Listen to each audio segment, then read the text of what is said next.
Happy holidays from your Vital Pet Life family. It's the time of the year when gift giving and exchanging of greetings happen. That's right. Happy holidays, everyone. If you aren't sure what to give your fur baby this holiday season, then you are in the right place.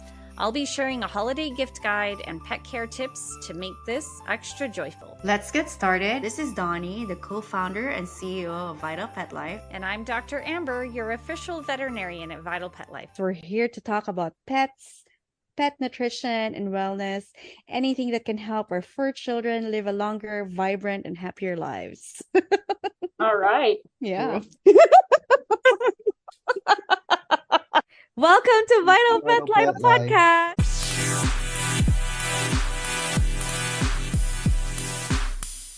So, Dr. Amber, what are your 10 holiday gift guides?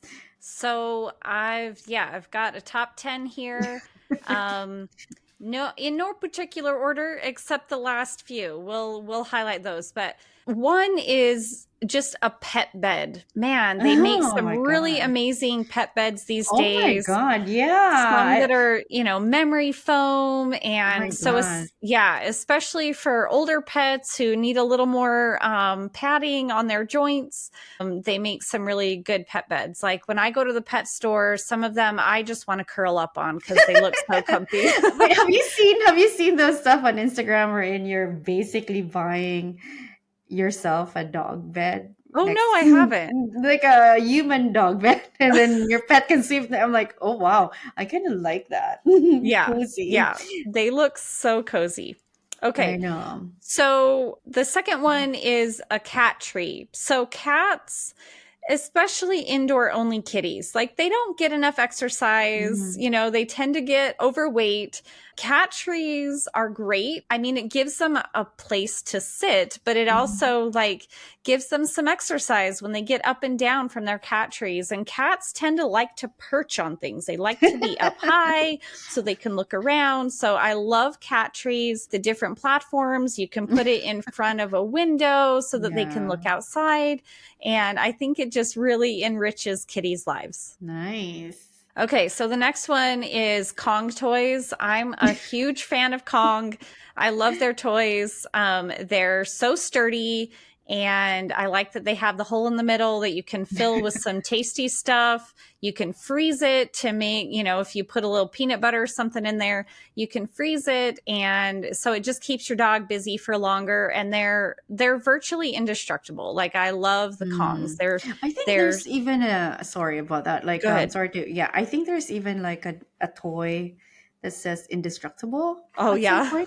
I'm not sure. Yeah. I mean, my 70-pound lab he would lay on his back with this Kong in his mouth and hold it with his paws, and he would just chew and chew and chew, even if it didn't have a treat in it. He loved those things, and he never tore it up. It was so strong.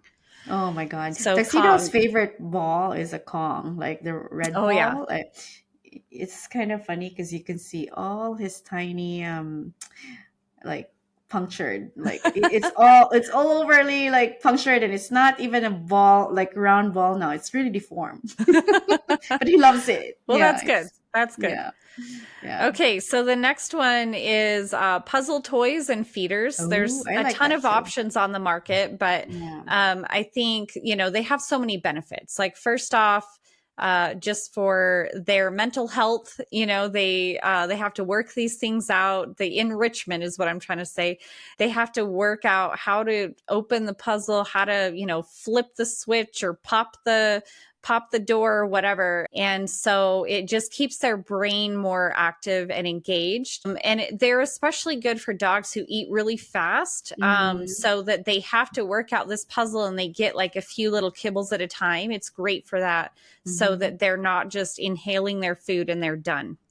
Yeah, I like the new silicone. Like I've noticed that there's a lot of silicone puzzle feeder too. Yeah. I mean, I have a favorite brand. It's called Outward Hound. I like the whole design and structure. I'm like, oh, this is really cool that, she was able to make all this puzzle and different styles. There's like fish, there's like, Oh, cool. bones. Yeah. Yeah. And the boys really like it. Yeah. Yeah. The next one on our list is specific for cats. It's a brand called Doc and Phoebe's cat feeders. So they have these little feeders that are actually shaped like mice. And, with little tails and everything. And you have a measuring spoon, you fill up. So this is best if they eat kibble. So you measure out the food and you put it into these little mouse shaped feeders. And then you can hide them around your house. Again, we're slowing down how much they eat. We're giving the cats exercise. Like even domestic cats, they still have that hunting instinct in their DNA. And so, they have to like sniff and hunt and run around the house to try to find their food. So it's a great way to give them that hunting, fulfill that hunting desire that they have. And then to give them some exercise while they're looking for their food. So those Doc and Phoebe's cat feeders are awesome. That's cool. I want to see that. Yeah, look them up. They're really cool. Like whoever came up with that is a genius. Yeah. I'm sure cats love that more than just eating out of a bowl. So for sure. Yes, check that out if you have a kitty. I'll look it up. Yeah. Yeah. Okay, so the next one are lick mats, snuffle pads. If you search these online, you can find a ton of different options, but basically they're treat feeders, but again, like the snuffle pads, some of them have like little fabricy flaps and fingers. And so you can kind of hide some treats in those things and they have to like snuffle around to find the little treats or the kibbles. So you can feed them that way too in the snuffle pads. The lick mats are super cool. So those ones, they're like silicone with suction cups on the back. So I've recommended this a lot for clients who, they have a hard time bathing their pet because their pet doesn't want to stay in the bathtub or trimming the nails. Like it's great for keeping them busy and giving them positive reinforcement for training. So you can, say again, your dog doesn't like to get in the bathtub. You can get one of these lick mats. You can put some peanut butter on it and freeze it because that makes it last longer. And then when you're ready, stick it on the side of your bathtub with the suction cups, put your dog in there, and your dog can lick that mat while they're getting a bath or while they're getting their nails trimmed. So, of course, this is going to be a training process to get them to do this, but it's great. It's great for training and great for positive reinforcement for something that they don't necessarily love. Yeah. I'll try that with tuxedo. Yeah. Okay. So the next one, I'm a vet, so I have to say this, that we want our pets to be healthy. So, diet, good quality pet food, exercise, sunshine, like that's what, we all need that no matter who we are. And so let's gift that to our pets too. Yeah. Okay. So the next one is the Vital Pet Life shampoo. It's awesome. It's hypoallergenic, oatmeal and aloe. So it's really soothing to the skin and it's great for all purpose uses. And then for itchy, dry skin, just very soothing for the skin. Next one is the Vital Pet Life liquid glucosamine. So it has glucosamine, chondroitin, MSM, which we mostly know for joint health. Those are the building blocks of joint fluid and cartilage. And so, it's great for every pet for preventative measures, but also for pets that have arthritis or they have some joint pain. Give them these supplements to help with their joint health. One thing that's really interesting, there's been some studies in cats with glucosamine, chondroitin, MSM, because of the anti-inflammatory properties of these molecules, it can help with inflammation in the bladder. So one fairly common problem that we see in cats is cystitis. So that's an inflammation in the bladder. And so there have been some studies to show that glucosamine, chondroitin, MSM actually can help with the inflammation in the bladder of cats. And so I would definitely recommend that, especially if you have a kitty that struggles with cystitis. Okay.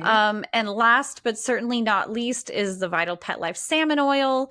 I love salmon oil so much. I take it myself every day. Not the Vital Pet Life stuff, but I wish. maybe I shouldn't say that.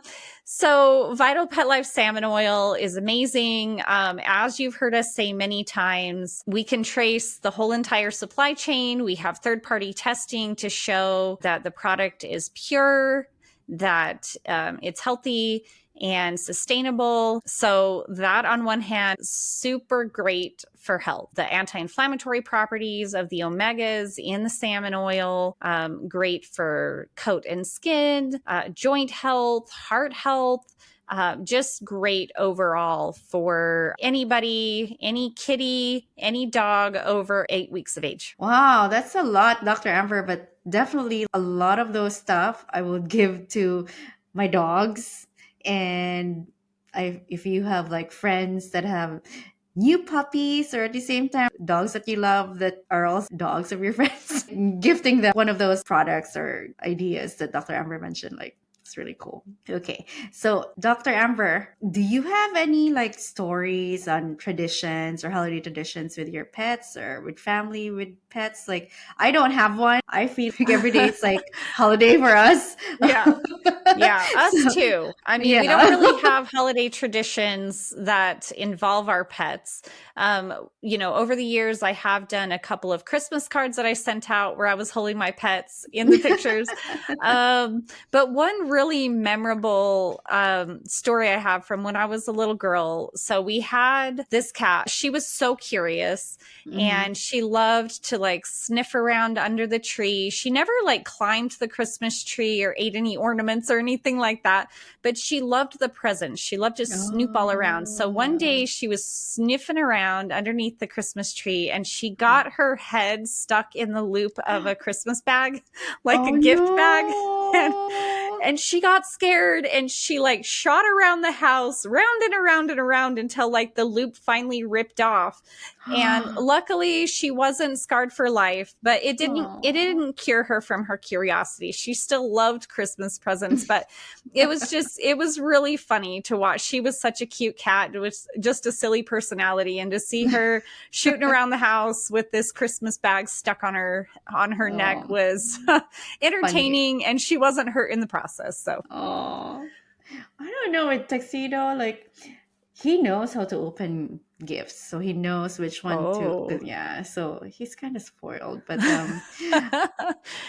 cute. That's good.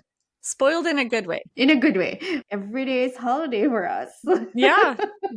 Every holiday, like it's special because if the family is visiting, we will have a hike by us or we'll go to the beach together. I like it when, every Thanksgiving, like I can do or repurpose the leftover pumpkin treats and I kind of create it into a muffin. And then I also make a special dish for the guys. We don't really have holiday tradition, but I think what I like is being able to like let Taxi wear sweaters, and now that it's Martin's first Christmas or holiday with us, like the two of them can be twinning. I like that. Yeah. Yeah. When I was in vet school, my last year of vet school, I had 2 dogs, 2 Pekingese, and a guinea pig. And so that year I bought them all little matching Christmas bandanas.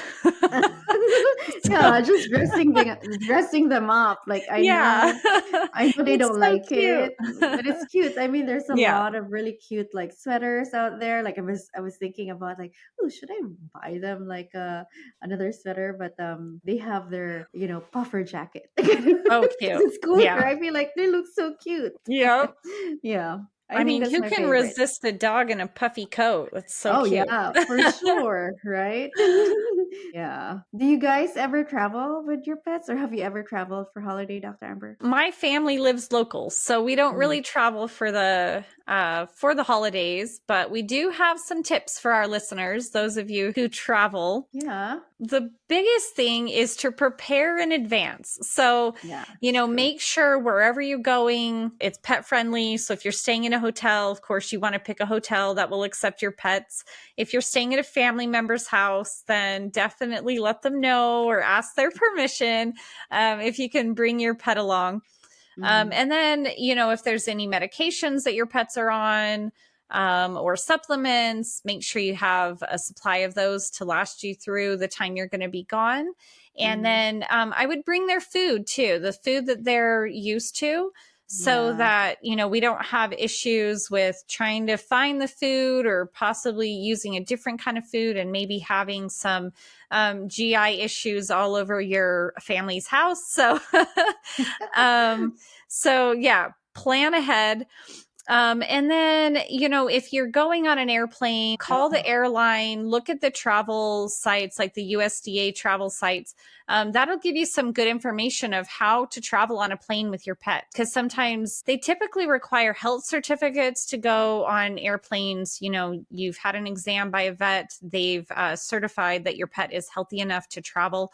So anyway, just make sure to dig into that before you show up at the airport.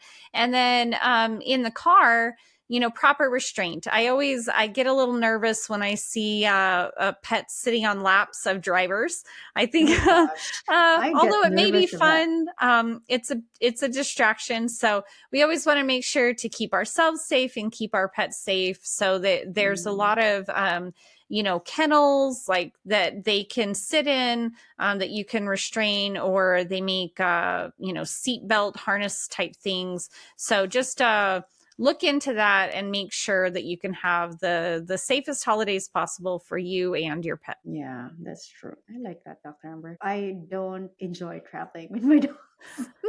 Yeah, it can be stressful. Like sometimes they're really fun in the car and they're relaxed, and other times they're howling, they're running around, they're panting, they're really stressed out. So that's another thing is if you have to travel with your pet and they're very stressed out in the car, talk to your vet and see, sometimes we will prescribe like some anti-anxiety medication, a light sedative or something like that to make the road trip more tolerable for you and less stressful for your pets. So that's another consideration, is to cut that anxiety somehow. So we also want to make sure to just be aware of some of the dangers that can be around, especially during the holidays. So food specifically, of course, we all know that chocolate is not good for dogs, but other types of sugary foods, it's not good for them. And we especially want to not give them xylitol. So I think most of us know that xylitol is toxic to dogs. But, as a more natural sweetener, it's starting to get into more products. And so we want to just be really careful about xylitol. The other thing, the holidays are great because we love those rich and fatty foods. And, but in dogs specifically, if they get, like, let's say they get into the pot roast or they eat the turkey and we've got a lot of fat and juices in it, that increases the risk of pancreatitis. And so we want to be really careful about any kind of fatty foods that just keep those away from our pets, because pancreatitis is serious and it's, sometimes difficult to treat, and they get really sick. Be careful about that. The other thing that I think we sometimes forget is raw bread dough. So if you're a baker and you're, making those yummy homemade rolls for the holidays, you have that raw bread dough sitting out to rise. It's delicious for dogs, but it's very dangerous at the same time. So for a couple of reasons, just a physical blockage if they eat too much, but that bread dough will sit inside and it'll rise, which, increases the blockage and the pressure inside. Really? In their stomach? Yeah. Yep. Oh, wow. I didn't know that. think about it, like that warm, moist environment in their GI system is just going to continue to raise that dough. The yeast in the dough will just crank up and keep going. The other thing is that a side product of that fermentation of the dough is alcohol. And so dogs who eat raw bread dough, they actually can get drunk from the alcohol in the dough. Oh my God. Yeah. I didn't even know that. It is a double whammy if your dog happens to, eat a bowl of bread dough, take him to the vet. That's not something you have you ever had a client like that? I have not personally treated a dog, but I had a friend from high school who called me and was like, my dog just ate a whole bowl of bread dough. I was making cinnamon rolls and I was like, go to the vet immediately. So yeah, that can be really dangerous. And I think it's something not on our radar. So raw bread dough is a no-no. Of course, it's scary. Yeah, I know. Isn't that crazy? It's something I never knew before I went to vet school. Of course, Christmas decorations, just like any type of decoration. And, we just want to make sure that it's out of the reach of our pets, that they're not going to get injured physically from it. We also, some cats like to climb Christmas trees. And so we need to just be careful about that. The other thing is the Christmas tree water. It can actually be pretty toxic. And so we want to make sure if you have a real Christmas tree, so whatever, like if there's been pesticides sprayed on that tree, that can get into the water just as it's sitting there. And that stagnant water can really breed like bacteria. And so it's not good for them to drink that water. So that's just something to think about and be aware of and keep them away from. And then, we think about holiday plants. And so contrary to popular belief, poinsettias are not that toxic. Like they're mildly toxic, but not deadly. Although, of course, we don't want them to eat that. And then other things like yew and holly and mistletoe, those types of plants that we have in our house around the holidays. They can even be on wreaths, like real wreaths. Want to be really careful about that. The other thing is amaryllis. So those beautiful flowers that have the big bulbs and the tall stems, like they're so pretty and you see them a lot around the holidays, but those are toxic to pets. And of course, lilies. So those are a few of the things that we just have to be careful. Be careful. If your dog or cat is just super curious and wants to get into those things just on a regular basis, maybe don't even bring those things into your house. If your pet is not that curious and you want to have those in your house, just make sure that we're keeping them away from the pets to keep our pets safe, because we definitely don't want an emergency visit any time of the year, but especially, Christmas Eve, Christmas. We just want to keep our pets safe. Yeah. Oh, Dr. Amber, that's so much information to handle. But my takeaway is the dough. My goodness. Because that's the best time. Like holiday, as I said, like thinking about it now, I don't have holiday tradition, but some people really like making their holiday biscuits or rolls on their own, like doing it together with family. Memorable and experience with like little kids. Yeah, that's where you learn how to do your first baking or kneading. Right. God. Oh gosh. Well, thank you for that. So one other topic that we wanted to cover was how to keep pets clean and healthy during the cold months. Dogs and cats can be affected by the cold just like humans can. So if it's too cold outside for you, it's probably too cold outside for your pets, at least for very long. Bathroom breaks, let them out, bring them back in. Although some of those cold weather breeds like Huskies and Malamutes, like they love to just sit outside in the snow, and sometimes you have to drag them back into the house. They love that time of year. But for most of them, you just want a quick potty break, come back in. So you can definitely, use coats and boots if your dog allows. you to do that. We have to think about like the ice and the snow and also the chemicals that can be on the ground. So the ice melt, the salt, and antifreeze. Antifreeze is extremely toxic to dogs and cats. And so we always just want to be aware, like, and especially in the winter, of course, we have antifreeze leaks. And if your pet does get into antifreeze, it's really important to take him right into an emergency vet. Don't wait on that. But, obviously prevention is the better option if we can. And then watch out for frostbite. Like I said, if it's too cold for you, it's too cold for your pets, and especially on their extremities, their ears, they can get frostbite. And so we want to be careful about that. One thing that I like to recommend to protect their paws is a wax. So one that I'm familiar with is called Musher's Secret. So owners use it for sled dogs, but basically it's like a thick wax that you put on their paws. It protects their paws from the cold and keeps them from cracking. So that's a good thing to do. The winter can be a lot drier, really drying on the skin. So another way to protect them from the inside out is hypoallergenic shampoo like Vital Pet Life's oatmeal and aloe, and then fish oil. Fish oil is great. We say this again and again. We love fish oil, keeping their skin, moist and supple and hydrated with the Vital Pet Life salmon oil. And we don't want to shave down dogs to their skin. I used to keep my dog a little shorter, even in the winter, because he would come in like all covered in snowballs. And I guess this kind of depends on where you live, Donnie. You don't have to worry about your dog. It's still cold. It is boys, cold, yeah. Like it gets really it's like the breeze and like it's cold for me, as you said, and it's gonna be cool for my dogs because we're acclimated. Yeah. Yep. Yeah. So just don't shave them down to their skin. Make sure they still have some fur to protect them. And then the last thing is just watch their weight. With us, I know I tend to not be as active in the winter. I hunker down because I get cold. And so I can tend to gain some weight over the holidays.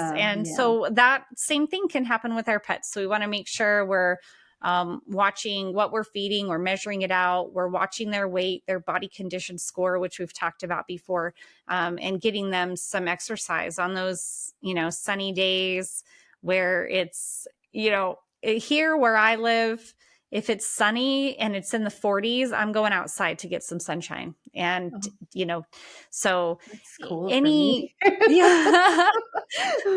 funny though, like you get used to it, but on a day where it's 40, but it's sunny, I'm like, I'm going outside. Oh my God. Diet and exercise, just watch that weight over the winter where maybe you can't get outside and be as active. Yeah. That's it for today's holiday episode. A big thank you to everyone who tuned in today. Don't forget to follow our channel for more episodes about pets, tips, and the latest news and advice from Dr. Amber. We are grateful to all of you for listening. Happiness, vibrance, and longevity for our pets and our planet. This is Donie, the co-founder and CEO of Vital Pet Life. Happy holidays. And this is Dr. Amber, your official veterinarian at Vital Pet Life. Have a joyful celebration with your fur baby. Until next time.